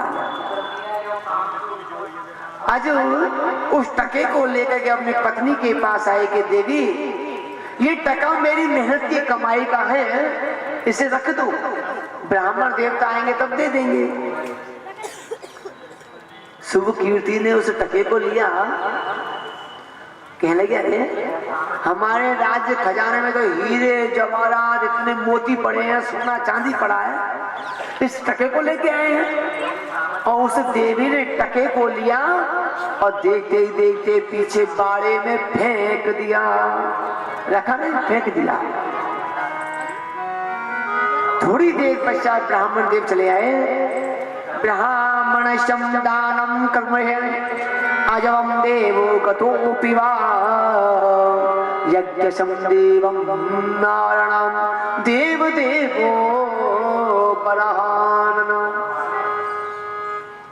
उसी समय ब्राह्मण देव चले आए कि लाओ राजा दान करो। इसने कहा देवी जो मैं मेहनत की कमाई का टका लाया लाओ उसे ला करके दे दो और ब्राह्मण को दान करो। शुभ कीर्ति कहने लगी स्वामी तुम टको लेके आए सो मैंने तो टका बाड़े में फेंक दियो वो पता ना टको कहाँ। आज कहने लगी देवी मैं जीवन में पहली बार अपनी मेहनत की कमाई का टका लेके आया तूने बाड़े में फेंक दिया। देवी अच्छा नहीं किया। आज ने उसी समय अपने नौकरों को बुलाया कि बाड़े में टका ढूंढो। सारे बाड़े की खुदाई करने लगे तो टका तो नहीं मिला और उस बाड़े की खुदाई करते करते उसमें से रथ निकलने लगे। पहला रथ निकला, दूसरा रथ निकला, तीसरा निकला, चौथा निकला, पांचवा निकला, 9 रथ निकल गए। 10वां रथ जब निकलने लगा तो उसी रथ में एक छोटा सा बालक खेलता हुआ आज के लिए मिल गया जिसका नाम पड़ा है, क्या पड़ा है? उसका नाम क्या है मालूम नहीं है? राधे राधे। सारी कथा हो गई कि मालूम नहीं है? अभी है ना हम अहमदाबाद के अंदर बापू नगर में चंद्र प्रकाश देसाई गार्डन में कथा कर रहे थे तो वहां माता बहनें आती हैं, कई गुजराती भी आती हैं, कई राजस्थान की भी है, मारवाड़ी। तो एक माता जी को हमने 9 दिन तक कथा सुनाई। 9 दिन की राम कथा चली थी। माता जी बड़े प्रेम से आके बैठ जाती। 9 दिन जब पूरे हुए तो हमने माता जी से कहा माता जी कथा कैसी लगी? तो गुजराती माता जी खड़ी हो गई, कहने लगी पंडित जी शू तमे कर्मा माटे नथी आवणु छे। हमने कहा बहन जी कथा तो बहुत सुंदर हुई लेकिन ये पता नहीं कि इसमें राम कौन है रावण कौन है, दोनों में राक्षस कौन है, किसने किसको मारा। तो वो फिर कहने लगी कि पंडित जी खबर नथी करवाणु माटे छे, मैं तो अहिया वाणी आऊं छू सो थाकी सकल माना बड़ी अच्छी लागे छे। हमने कहा माता जी मैं गुजराती खबर नथी पड़वाणु छे, शू करवा माटे छे। तो इसी तरह से गुजराती में बातें चलती रही तो कहने करते गए कि सारी कथा हो गई, आप लोग कह रहे हो कि हमें पता ही नहीं। उस रथ में जो बालक नजर आया उसका नाम पड़ा है दशरथ। सब लोग जानते हैं कि राम जी के पिता कौन है, तो फिर भी कह रहा हूं दशरथ जी का पता नहीं। वही दशरथ जी अज को मिले। अब अज की कितनी संतान हो गई? 2। एक तो लड़की है चंद्रभागा और पुत्र है दशरथ जी महाराज। इधर सुखदेव जी कह रहे कि परीक्षा दोनों बड़े होने लगे। चंद्रभागा जी 11 वर्ष की होने को आई तो एक दिन क्या हुआ कि नैमी सारण क्षेत्र के अंदर 88,000 ऋषि सूत जी महाराज की कथा को सुन रहे थे। उन्हीं 88,000 ऋषियों में एक ऋषि है जिनका नाम है उद्दालक ऋषि। उद्दालक ऋषि कथा को सुनने लगे और कथा सुनते सुनते उसी समय उन्हें गृहस्थ आश्रम की याद आ गई। जो गृहस्थ आश्रम की याद आई ऐसी उत्तेजना हुई कि कथा में चलते चलते उद्दालक ऋषि का तेज खंडते हो गया। उद्दालक ऋषि ने अपने तेज को एक पीपल के पत्ते पे रखा और उठकर के इस कथा से बीच से चले और गंगा में जाकर के बहा दिया। वही तेज गंगा में बहते बहते एक सुंदर पुष्प बन गया। इधर चंद्रभागा जी गंगा में स्नान करने के लिए जा रही हैं। गंगा में स्नान करने लगी कि वही पुष्प और गंगा में बहतो चलो आ रहे हैं। चंद्रभागा ने देखा कि अरे बड़ा सुंदर पुष्प है, देखो तो सही। और उस पुष्प को लेकर के जैसे आई अपने नाक के द्वारा सूंघा और चंद्रभागा गर्भवती हो गई। वापस महलों में चली गई। कोई भी माता बहन अपने गर्भ को 1 महीने छुपाए, 2 महीने छुपाए, 5 महीने छुपाए, 6 महीने छुपाए, अंत में गर्भ का पता लग जाता है। और दशरथ जी महाराज के लिए पता लगा कि हमारी बहन के कुंवारी के गर्भ रह गया, संतान होने जा रही है। दशरथ जी ने बहन को बुलाया कि बहन, तूने हमारे राज्य को कलंक लगा दिया बहन, अब तुझे इस राज्य में रहने का कोई अधिकार नहीं है। जाओ बहन, हम तुम्हें देश निकाला देते हैं। दशरथ जी ने अपनी बहन चंद्रभागा को राज्य से बाहर निकाल दिया। चंद्रभागा कहने लगी, भैया मुझे इस गर्भ के बारे में पता नहीं, ये गर्भ कहां से आ गया। और बहन रोने लगी और रोते रोते और गंगा के किनारे किनारे चलने लगी। धीरे धीरे 9 महीने पूरे हुए और उसी समय चंद्रभागा के गर्भ से एक सुंदर बालक हुआ, जिसका नाम पड़ा है नासकेतु। नाग के द्वारा सूंघा था, इसलिए बालक का नाम पड़ा नासकेतु। नासकेतु जी 5 दिन के हो गए। मैया प्रेम करने लगी, लेकिन मैया ने सोचा ये बालक बड़ा हो जाएगा तो मेरे से पूछेगा कि मैया मेरा पिता कौन है, मैं इस पुत्र को पिता कहां से लाके दूंगी, मुझे और कलंक लग जाएगा। अभी तो किसी को मालूम है, किसी को नहीं है, इसलिए मैं इस पुत्र को अपने पास में नहीं रखूंगी। और उसी समय चंद्रभागा ने पुत्र को लिया, एक ढकोली में रखा और छवरिया में रख करके गंगा में वापस बहा दिया। पुत्र गंगा में बहता बहता चला, थोड़ी दूर चला गया। अब कोई भी माता बहन हो, कभी कभी अपने बच्चों पे पहले तो गुस्सा करती हैं और बच्चे की पिटाई कर देती हैं, और बच्चा मानो थोड़ी देर घंटे 2 घंटे तक रोता रहे तो फिर मैया के बेटा तो कहाँ लगी, अरे बेटा आज ज्यादा तो नहीं लगी, और फिर उस बच्चे को पुचकारती है। चंद्रभागा ने पहले तो गंगा में बहा दिया और फिर पुत्र के वियोग में रोने लगे, और रोते रोते गंगा के किनारे किनारे पुत्र को ढूंढने जा रही है। इधर उद्धालक ऋषि फिर नैमिषारण्य क्षेत्र से उठकर के गंगा में स्नान करने चले, तो गंगा में वही छवरिया में बहता हुआ बालक उद्धालक ऋषि को मिल गया। उद्धालक ऋषि कहने लगे, अरे कोई इसकी माता है, इसके पिता कौन है, बच्चे को वैसे ही छोड़ दिया। कोई भी नहीं आया। उद्धालक ऋषि पुत्र को लेके आश्रम पे आ गए, दूध पिलाने लगे, भोजन कराने लगे कि थोड़ी देर पश्चात वही चंद्रभागा रोती रोती बालक को ढूंढते हुए उद्धालक ऋषि के आश्रम में पहुंच गए। पुत्र ने देखा माताजी आ गई। अब पुत्र उठ करके माताजी के पास भागे, फिर पिताजी के पास भागे। उद्धालक ऋषि कहने लगे, देवी कौन हो, अरे बाहर निकलो। चंद्रभागा कहने लगी, गुरुजी ये पुत्र मेरा है, इसे मुझे दे दो। उद्धालक ऋषि कहने लगे, तुम्हारा पुत्र है तो देवी मैं इस पुत्र को तुम्हें देता हूँ और इस आश्रम को भी तुम्हें देता हूँ। अब मैं इस आश्रम में नहीं रहूंगा, मैं तो नैमिषारण्य क्षेत्र में भगवान की कथा सुनूंगा। उद्धालक जी चले गए। सुखदेव जी कह रहे हैं कि परीक्षा धीरे धीरे नासकेतु जी जब बड़े होने को आए तो नासकेतु जी ने मैया से कहा कि मैया अरे मेरे पिता कौन है, मेरे पिता को तो बताओ।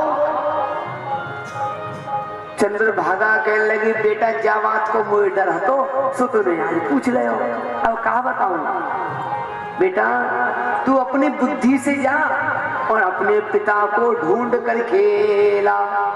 नासकेतु जी पिता को ढूंढने के लिए चले, जंगल जंगल घूमते घूमते और जाकर के कहां पहुंचे, नैमिषारण्य क्षेत्र में 88,000 ऋषियों के बीच में पहुंच गए। सभी संत महात्मा आपस में मजाक कर रहे थे हंसी मजाक हो रही थी। उद्धाल ऋषि कहने लगे, भैयाओ, अरे एक समय मुझे भी गृहस्थ आश्रम की याद आई, मेरा तेज खंडित हो गया, मैंने गंगा में बहा दिया, उससे पशु बन गया और किसी नास केतु, कोई चंद्रभागा ने सूंघ लिया, उससे नास केतु नाम का पुत्र हो गया। हंसी मजाक कर रहे थे। नास केतु ने देखा कि ये मेरे पिता हैं और नास केतु जी उसी समय उठ के आए और भरी सभा के बीच में अपने पिताजी का हाथ पकड़ लिया कि पिताजी अब घर चलो, देरी क्यों करते हो? ये संसार का पहला पुत्र हुआ है जिसने अपने माता और पिता के फेरे पड़वाए। अब ये कथा विष्णु पुराण से आ रही है। एक छोटी सी कथा और है। विष्णु पुराण में लिखा है कि जिस समय फेरे पड़ने लगे, पहला फेरा हुआ, दूसरा फेरा हुआ, तीसरा हुआ और नास केतु जी को भी उत्तेजना होने लगी और उसी समय चौथा फेरा जब पड़ा तो नास केतु जी का तेज भी खंडित हो गया और तेज खंडित होकर के जो हम कुंभ कलश रखते हैं ना, उस कुंभ कलश के अंदर जाकर के गिरा। और धर्मसी कहने लगे, बेटा रुको, तुमने तो सारा फेरा रोक दिया, ये देखो घड़े में क्या गिरा है। और जो घड़े में देखा तो उसमें भी एक छोटा सा बालक पाराशर नामक ऋषि उत्पन्न हो जाओ देव है। इसलिए 4 फेरे ही पड़ पाए, आगे फेरे नहीं पड़े। और यही कारण है भक्तों, आज भी ब्राह्मणों के अंदर और महाजनों के अंदर केवल 4 फेरे ही देने का विधान है। 7 फेरे नहीं पड़ते हैं, लेकिन लोक लज्जा के कारण, लोक रीति के कारण हम लोग 7 फेरे पा देते हैं, जबकि ब्राह्मणों में केवल 4 फेरे ही दिए जाते हैं। इधर उद्धाल ऋषि चंद्रभागा का विवाह हो गया। नास केतु जी संविधान लेने के लिए, लकड़ी लेने के लिए और जंगल में जा रहे हैं। माता पिता को छोड़ गए।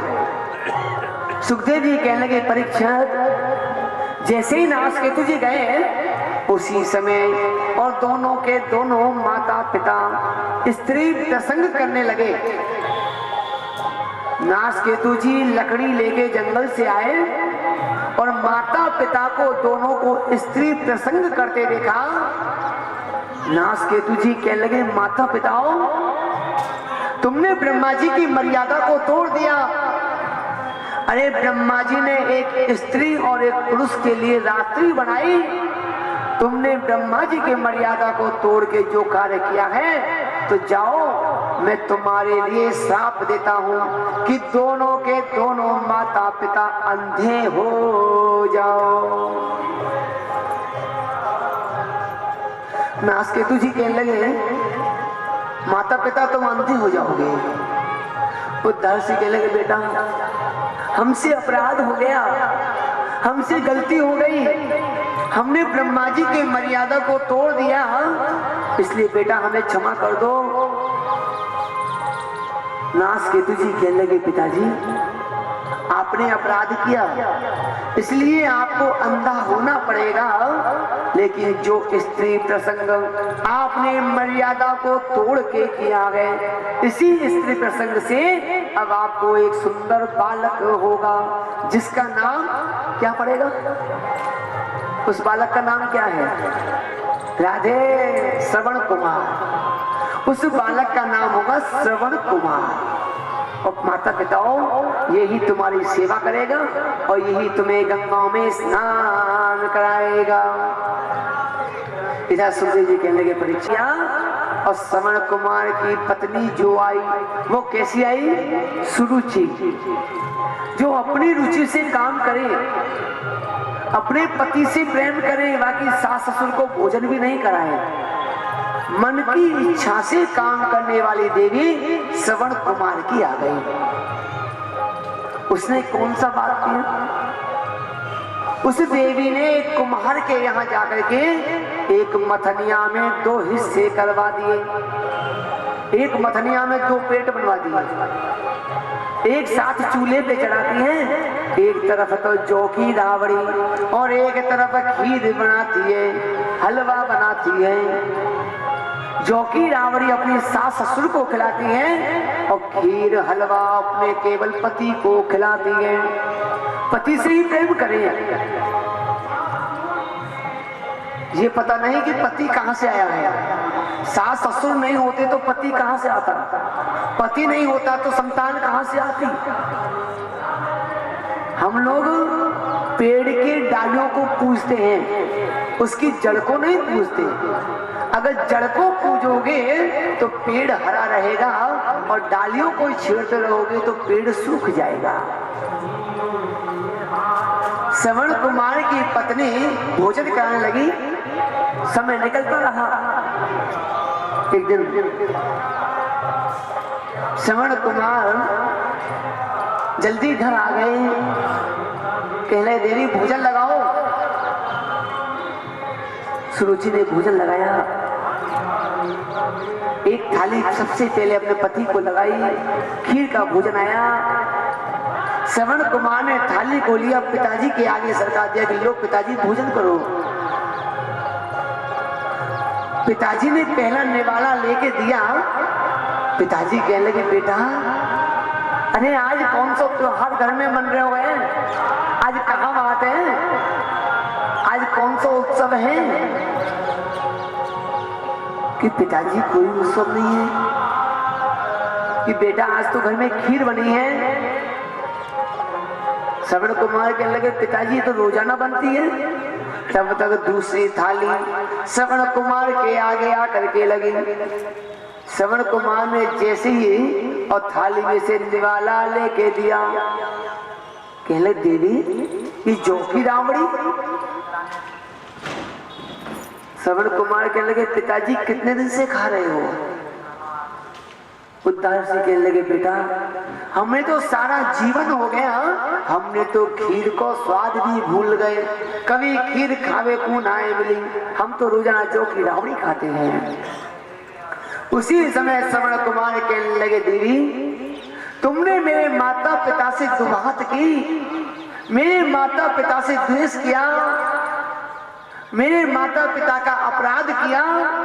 जाओ देवी मैं आज से तुम्हारा परित्याग करता हूँ। ये संसार में पहला पुत्र है जिसने अपने माता पिता के लिए अपनी पत्नी को छोड़ दिया। और आज कलयुग में अपनी पत्नी के लिए माता पिता को छोड़ देते हैं। आज की कलयुग में क्या हो रहा है? आज की कलयुग में अगर बढ़िया पत्नी मिल गई तो घर के ससुराल में पहले सास ससुर से पूछेंगे कि भैया तुम फ्री हो, कथा कराए? सासू ने कह दी, ससुरा ने कह दी, साली ने कह दी तो कथा हो गई। और उन्होंने कहा जीजा जी अभी कहाँ कथा करा रहे हो, अभी टाइम नहीं है, तो कथा कैंसिल हो गई। कलयुग में क्या है कि सासू तीरथ ससुरा तीरथ, तीरथ साला साली है, दुनिया के सब तीरथ झूठे, चारों धाम घर वाली है। लेकिन श्रवण कुमार ने अपनी पत्नी को त्याग दिया कि देवी मैं तुम्हें आज से त्याग देता हूं। अपने माता पिता को लिया और अपनी कंधों पे बिठाया और श्रवण कुमार माता पिता को गंगाओं में स्नान कराते हुए तीर्थों में ले जाने लगा है। और क्या कहता हुआ चला है? नटी वारे नागर नंदा भजोरे मन गोविंदा,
ठंडा भजो रे मन गोविंदा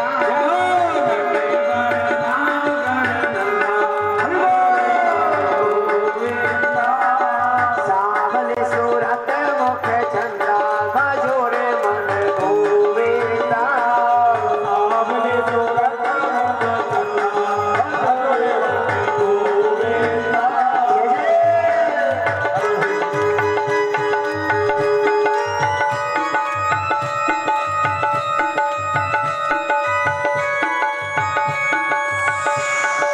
क्या बात है।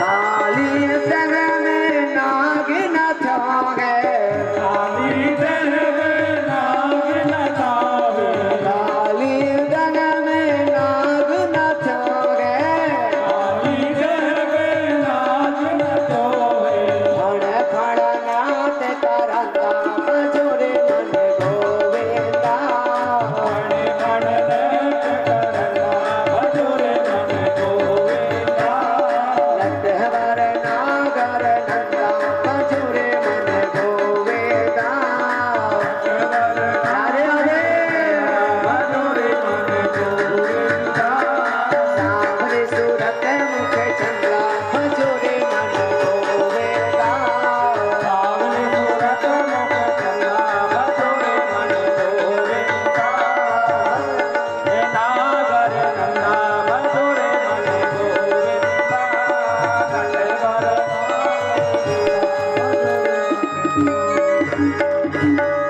जय जय श्री राम।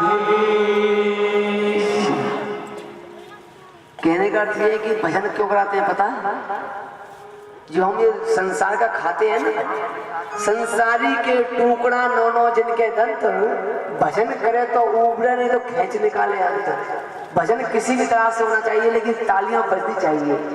ताली बजाने से ही हमारा जो बीपी होता है ना वो high low high low high low, ये बीपी कम हो जाता है, सही रहता है। इसलिए ताली जरूर बजानी चाहिए। भजनों में ताली का बहुत महत्व होता है।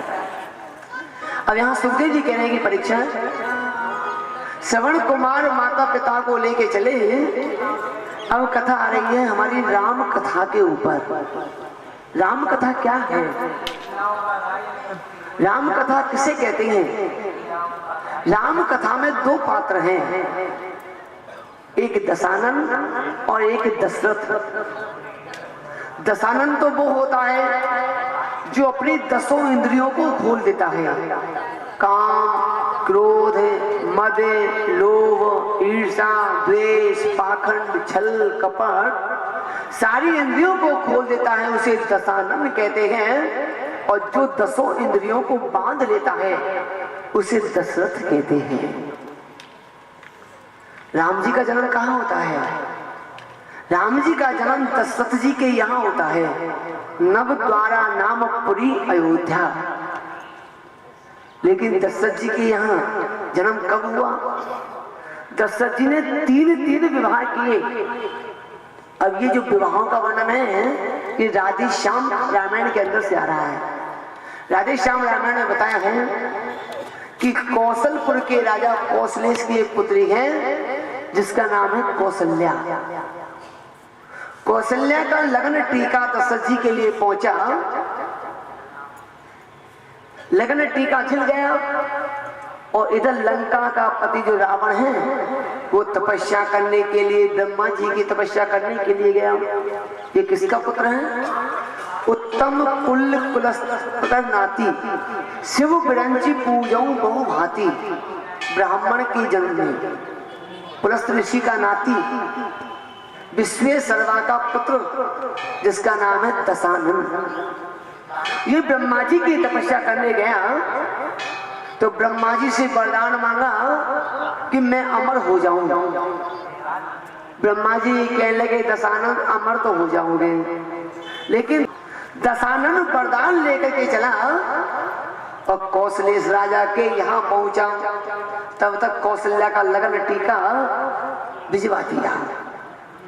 दशानन ने देखा और दशानन ने उसी समय कौशल्या को उठा करके बेड़िया पाड़ा, अंकलेश्वर, दाहोद के पास जाकर के और वो जो संदूक पहुंचा,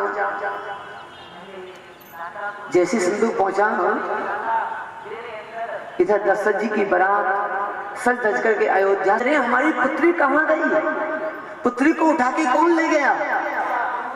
कौशलेय साला दुखी होने लगे, एक ही तो पुत्री है, उसे भी कोई ले गया, बारात आ गई, अब शादी कैसे हो? कौशलेय साला रोने लगे। तो उसी समय उनके मित्र हैं विदर्भ देश के अधिपति और केकई राज, वो भी शादी में आए।